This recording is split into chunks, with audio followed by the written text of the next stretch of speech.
Hey, what's up guys? This is Anthony from Anthony's Customs, and for this review we're going to be looking at the DC Universe Classics MattyCollector exclusive Uncle Sam, and he comes with this little minifigure of Doll Man. This guy's really tiny. He's a really big cape, but otherwise they did a pretty good job. I mean, the musculature looks pretty good, the face sculpt is pretty good for being so tiny, and even the paint is good enough, so that's pretty cool. He's only 1.5 inches tall, so for being so tiny they did a good job. The only problem is he cannot stand on his own. His feet are not angled properly, so he just falls over. And then of course we have Uncle Sam himself, the main figure. He stands a little bit taller, almost 7 inches exactly to the top of his hat.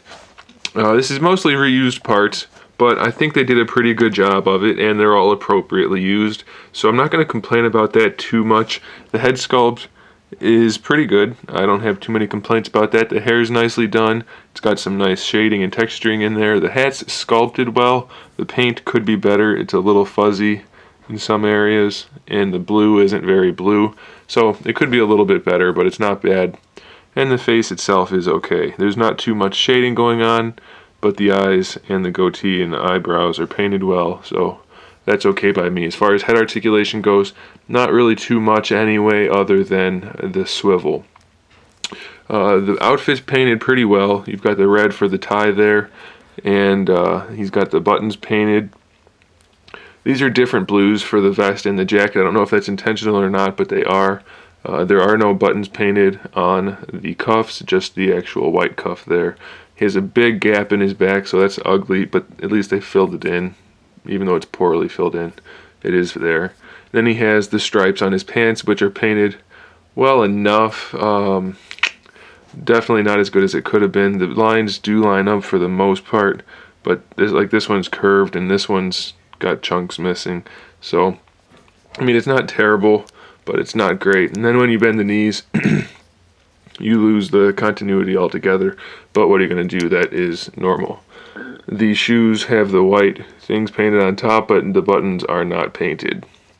As far as articulation goes, we already did the head. The shoulders are on standard ball discs, albeit ugly ball discs, but they are technically ball hinges, so that'll work.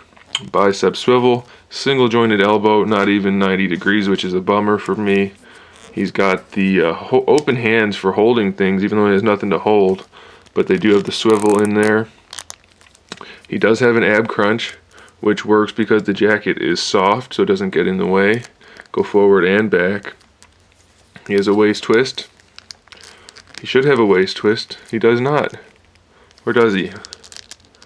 He doesn't. I thought he did. I thought the other use of this mold had a waist twist, but this one doesn't, so I don't know. He's got the standard DC hips, even though they technically don't look the same and don't work quite the same, because they don't come forward very far at all, but they do technically still have the same articulation. Swivel at the thigh, and a single jointed knee, and a single jointed ankle. So pretty limited in terms of articulation, nothing impressive, but it is probably good enough. So there it is, there's Uncle Sam. Thanks for watching, guys. Stay tuned for more figure reviews, custom figures, and other good stuff. In the meantime, keep collecting.